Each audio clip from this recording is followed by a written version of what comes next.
Peter Hopkins, who's the president and co-founder of Big Think, will be leading a panel with people from the World Economic Forum, from F50, and from TED to, again, talk about the different things that are happening in media, what that looks like, and what we can look forward to.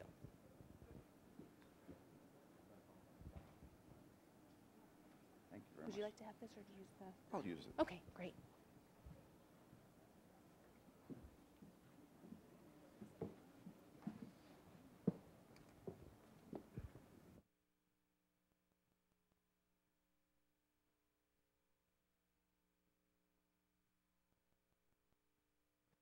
There we go.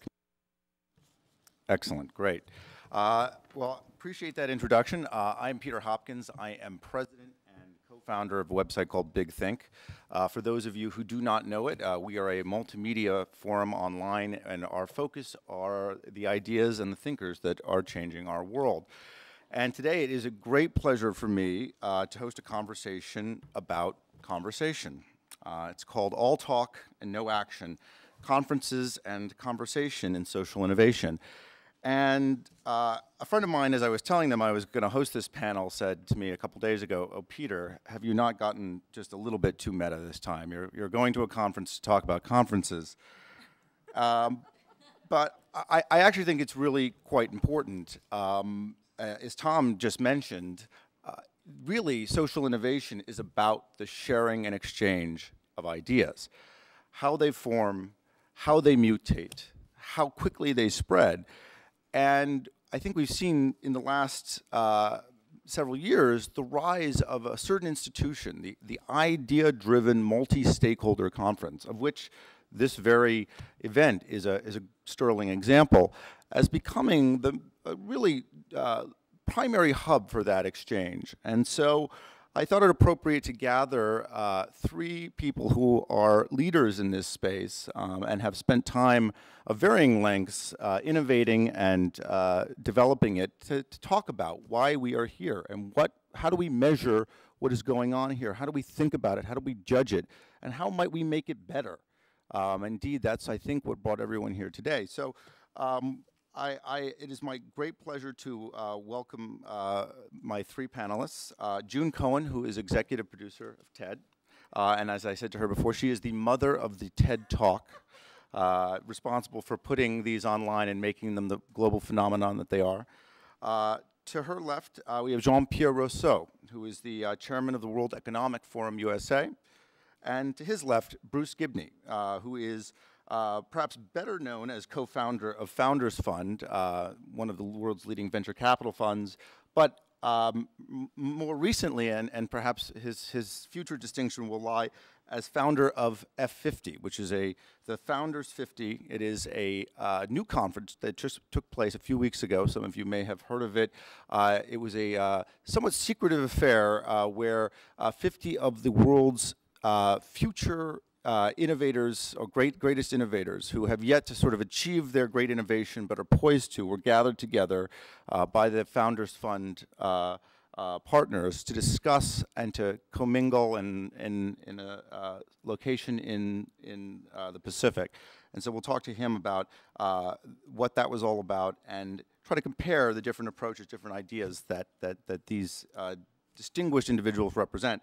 So I'd like to start with the very simple topic of what makes for a good conversation, and I want each of the panelists to sort of address this in the context of their particular organization and how it looks at their role in contributing to and supporting a particular strain of conversation. And I'd like to start with Jean-Pierre. You know, everyone knows the World Economic Forum. It is perhaps peerless in what it does. You have been involved in it in one way or another since the very beginning. Talk to us about the evolution of the organization, how you see it, and also how it has evolved since you have become a formal official member in the last 7 years, actually within the institution. Thanks, Peter. Nice to be here. The World Economic Forum, of course, started 40 years ago, so it's a long-established organization. It started on the principle that we should bring... I can't quite pull... here we go. Is that better? So we started with the forum started with the principle that in order to have appropriate dialogue on major issues, we should have all the stakeholders that are part of that issue. So the foundation of the forum is really based on this, that around the table we have to have all constituents of society to discuss a particular topic. So that has led to the form of dialogue that has made the forum relatively well known. And this has led to another activity, which the first activity, of course, is dialogue, is meetings. You're familiar with this. Most people are familiar with our meetings in Davos and around the world. But this has led to another activity, which is more knowledge-focused, more content-focused, with the objective of having impact. And we probably will talk about that further. But fundamentally, where we are now is that we certainly continue to have conferences that bring all constituents together at high level to discuss major issues, with the principle that since there's no global governance in the world and no one can make a decision, that it's only by being together that potentially we can move the needle in the right direction. Besides this, it's important on some specific issues that need really action. And again, I'll have some examples for you in which we have played a major role. We need also the appropriate people around the table to identify what actions should be taken and find a way to take them. Jean-Pierre, what about the forum distinguishes it from perhaps the very institution we're sitting in right now that makes it at least a different, if not more effective, platform to address some of these issues? I don't know whether we're different or whether we're more effective, but we know what we're doing, and we're trying to not only bring awareness on issues amongst various people in the world. We have found out, without any doubt, that without the involvement of all participants, we cannot get anywhere. There was a long time where the public sector did not want to involve the private sector. We believe the private sector has a role to play. And in the examples I can give, the private sector has played a huge role in creating impact on social innovation. So we believe that all should be there together. And we're not a lobbying organization. We're independent. We're neutral. We're not for profit. I didn't say non-profit. I said not for profit. And therefore, we have only one agenda. Our agenda is to improve the state of the world. That's the only reason for our being. Now, June, segueing to you, TED has somewhat a similar mission as the World Economic Forum, but a very different approach and a very different reputation, I would say, in terms of how it is. I don't know where that came from. Yes, that. Yeah. Let's see. Okay. So talk to us about how TED looks at its place in this constellation, and also its approach to the actual structure of the conversation, because unlike the forum, you've got different styles of debates, different dialogues. We'll just talk right over it. All right. You guys have defined yourself with a very specific model. So explain that to us. Explain the thinking there. Sure. Well, and interestingly, so TED is a nonprofit, and similarly has an anchoring mission, which is to spread ideas. So everything we do as an organization is about spreading ideas. Our journey has been kind of interesting. We began as just as a conference, as an elite, expensive, invitation-only conference that was geared around the topics of technology, entertainment, and design. That's the TED in TED. Over the years, we grew ever broader, and now we bring anyone with an idea worth spreading. But we made an interesting decision 6 years ago. Chris Anderson, TED's curator, decided that the ideas shared at TED really deserved a wider audience. And so we began releasing talks from the conference online for free, first as the podcast series and then as the website.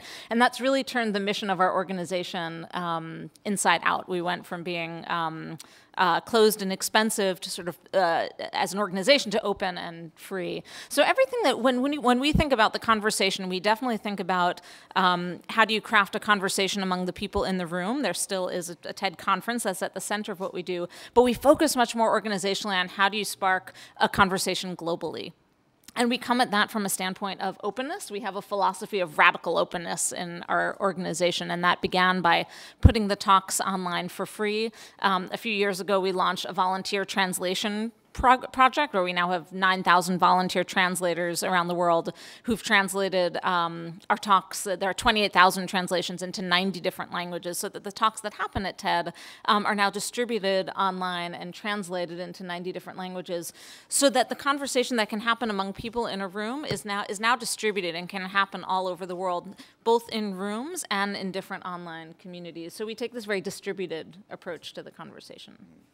And you touched on the theme of the sort of the transition to openness, and I think that's a nice segue to Bruce and what you've done with F50, because it almost seemed, as I read the headlines about it in the early spring, that it was almost designed to be hyper-exclusive, to kind of feed off of this clamoring that many have to get into the Davoses and the TEDs of the world, and almost to propel F50 to a different level. For those who are not familiar with it, it was announced as a sort of secret collection of 50 innovators, young innovators, largely in the tech space, and it definitely left many others wanting to be a part of it.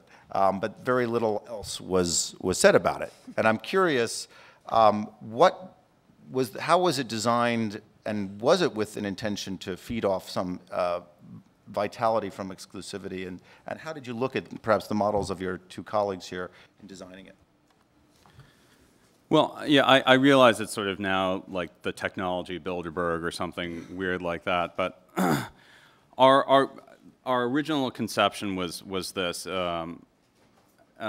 Just a word of background, maybe briefly on our firm, is that we started in 2004 as a family office, and we were the very first investors in Facebook. And so you sort of always have to wonder, like, how are you going to beat that? And the way that we thought that would happen is in every good company that we've seen, and in every great idea that we've seen, there's this sort of idea that there's an iconoclastic innovator just, toiling alone like an Edison in his laboratory, and that's the way that, the world improves.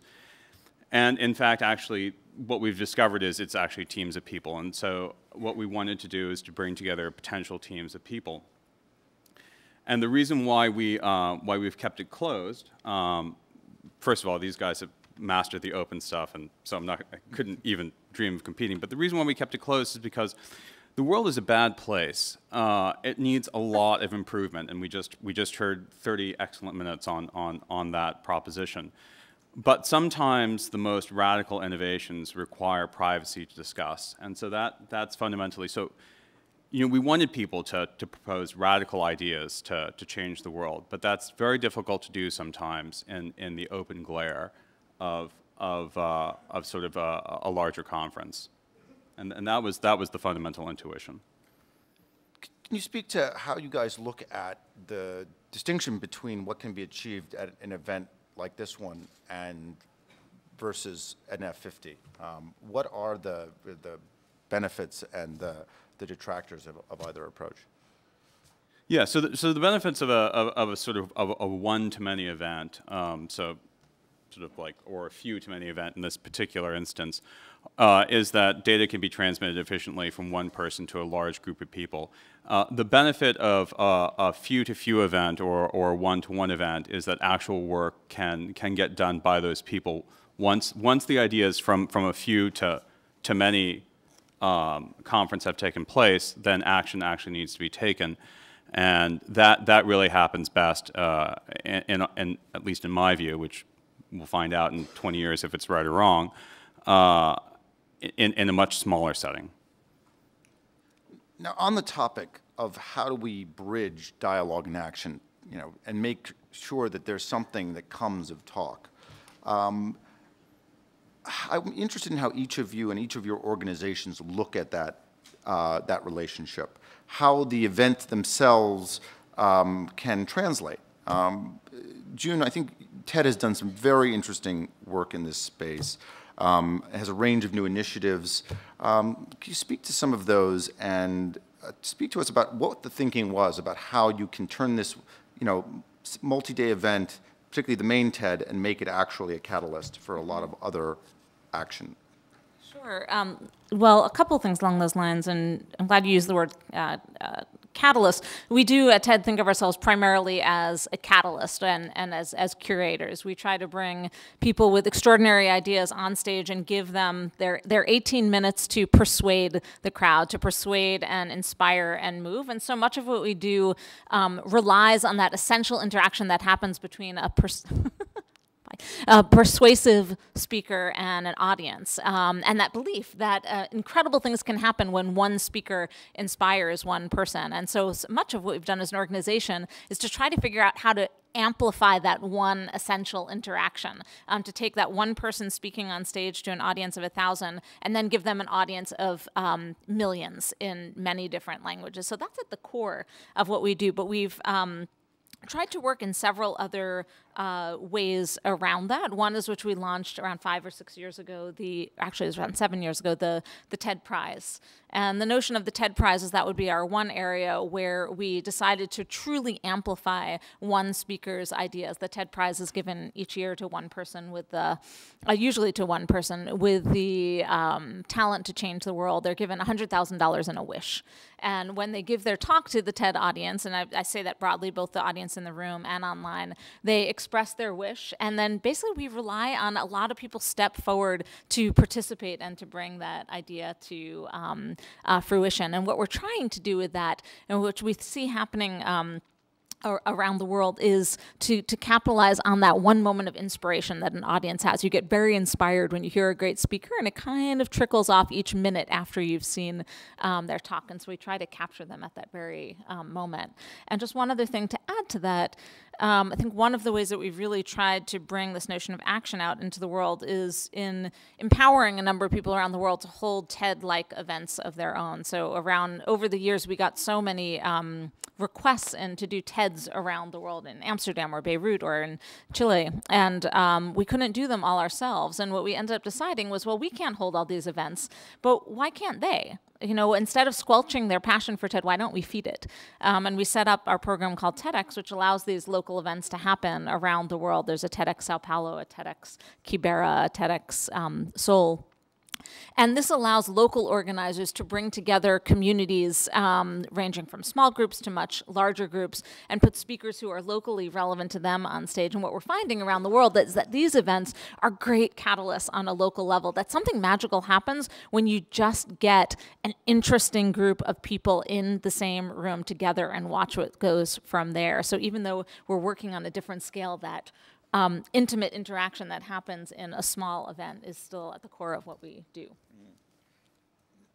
Now, Jean-Pierre, June was talking about the amazing power that TED has to kind of catalyze organic change by kind of sending out a signal, using it as a beacon, which I think is perhaps the unique opportunity of an organization that really does reach millions and millions, hundreds of millions, if not billions of people now around the world. The forum, its audience is arguably not as vast, although its audience is really the elite and those in the positions of power. How is your approach to catalyzing action? How do you think of that, and how does it may it relate to TED in that it probably can't be just you can't just issue a great call on a website and expect thousands or millions to come and respond. I imagine it has to be a little different. Yeah, no, but that's not what we're trying to do. 6, 7, 8 years ago, we understood that dialogue was not enough, that given the huge issues the world was facing with no governance, management of resources, environment, health, food security, that we had to move from dialogue to action. And in order to do this, we started having some very specific initiatives, multi-stakeholder based, that addressed a number of those topics in depth, with assessment of a situation, recommendations of what to do, and then turning it over to organizations that have legitimacy to do it. So I'll give you 2 examples. Food security, huge issue. We've had 2 crises already in the world where food security was a massive issue. We think there's more to come. So what we did here is that we created a group of people to address this. We found that Africa was the most important continent to address a new vision for agriculture that would, in effect, have the objective of not only for Africa to feed itself, but to export food products. To make this into action, we created public-private partnership. I'll give you the example of Tanzania. In Tanzania today, we have a public-private partnership between the government and companies and the private sector and international organizations who have created a corridor in the valley of Tanzania, and they are implementing a huge food development program in that country.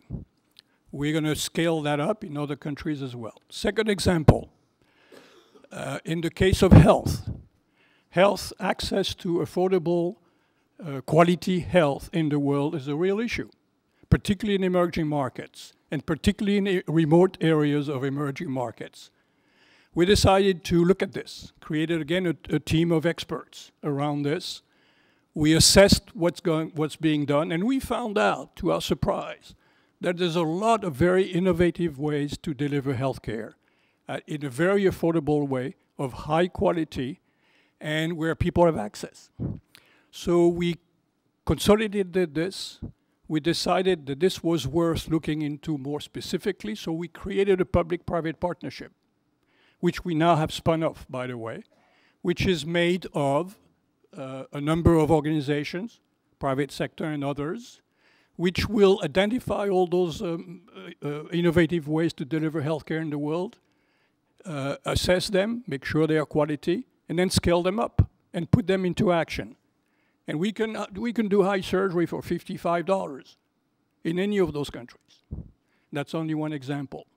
So we want to make sure that certainly we have the dialogue at high level, because we need the motivation and the support of the global leaders. We need the heads of state, and we need the CEOs. We need them both.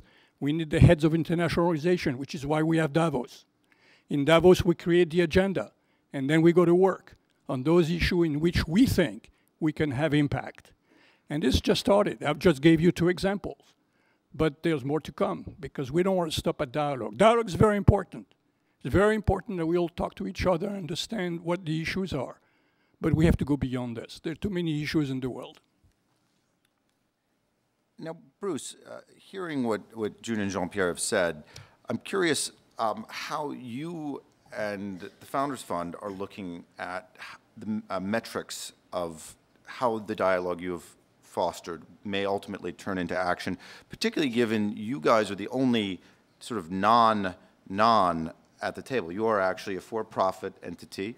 You have perhaps a different set of motivations, even where the ultimate goals do tend toward innovation and the betterment of society. What are you guys looking for? Is it return on investment? Is it finding new companies to invest in? What's the metric for you? Sure. So actually, I was asked this question by an entrepreneur in Albany, and he said, well, why are you a venture capitalist? You should have retired years ago.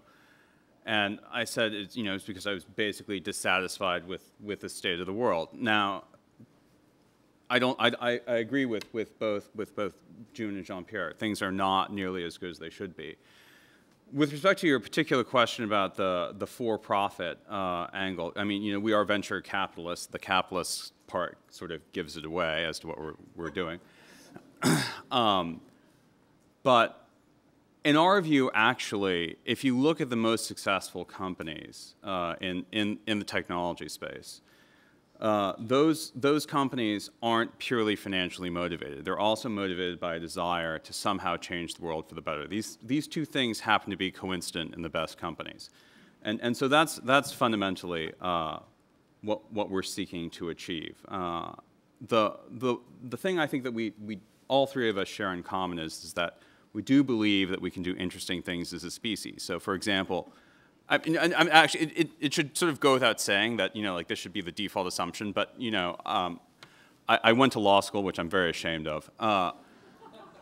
And in fact, actually, no one in law school thinks that you can do anything interesting as a species. All you can do is shuffle money from one pocket to the other. You can't create any real value. But to give you an example of the way in which and I think this is actually, to be somewhat controversial, I think this is a dangerous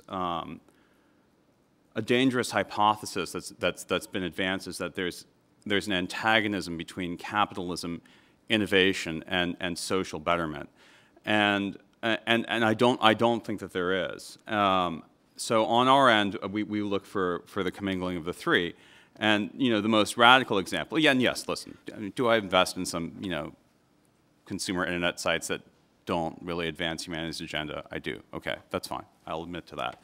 But we also advance in companies that one of our most recent investments has achieved complete remission of 6 different types of cancer in mice. One of our companies last week became the first private company in history to dock with the International Space Station, which is the first step to us being a multiplanetary species. I mean, this is something that only 4 other nations have achieved, and it was this one little company that did so. They did so because they wanted to do it for the betterment of humanity, but they also did it because there was a profit motivation. And so I think that if you find, I think both are required, at least in our sorts of investing, where you have to find people who want to change the world and who also want to make a profit. These two things go hand in hand. Now, as we just have a couple minutes left, I want to get some kind of future-oriented thoughts from each of our panelists, and sort of a minute or less. June, as you look out on the future of TED, you hear the themes that we've been talking about over the last 30 minutes. What do you see coming next? What needs to be, where does this conversation need to go? What needs to be added to it? What's missing, and what's your outlook? So there are 2 things that we're really thinking about as an organization. One is we see ourselves as a platform for spreading ideas, for finding the best ideas wherever they are in the world and then amplifying them through any means we can: online video, social media, translation, new technologies. And to do that, what we think about most of all is how do we invite more people in to join us in our mission. We found that every time we've opened up, we've had thousands and thousands of people who wanted to help. And so as an organization, we're just constantly thinking about how do we open up further and harness the passion that we see in our audience? How do we allow people to help us with this mission that they want to help with? So that's what we're constantly thinking about as an organization. And another thing that we're thinking about a lot lately, which speaks very much to the focus of this event, is very specifically how do you harness the passion that people have and sort of turn ideas into action. So how do we, both at our conferences and online, channel the energy and the enthusiasm and excitement people get when they're exposed to a new idea and channel it directly into action? And it's a wonderful challenge to have. So that's something we're going to be thinking a lot about in the couple of years to come. Jean-Pierre, with respect to the World Economic Forum. We have I'm sorry. Go ahead. We have an ambitious agenda, which means that we want to contribute to transforming the world, which means industry transformation, regional transformation, and global transformation. Just to show you an example of this, it has to be at very high level. My example about Africa and a new vision for agriculture there, all the work we've done has culminated 2 weeks ago at the G8, with the G8 committing to support that initiative. So now we are in partnership, World Economic Forum, African Union, and the G8 to implement a very large-scale program to modernize, develop agriculture in Africa. So that will be a transformation of Africa. And that's our agenda, to the transformation basically to offset the fact that, again, as I said earlier, there's no global governance in the world. And Bruce, Final word to you. F50 version 2.0, what's it going to look like, and where do you see it going in the future? Yeah, so hopefully actually we'll invite people who are going to take even more risk. I think that we are a very risk-averse society, and we are not nearly sort of diligent enough about our pursuit of technological development. And so I think we'll probably push even harder. I mean, again, technology is the fundamental driver of per capita economic growth in the developed world. And if we do not pursue advanced technologies, we will not solve our problems. So I would pick an even more extreme set of 50 brilliant minds. Great. Well, thank you all very much. I want to thank our panelists, and I want to thank our host for letting us have this discussion about talking.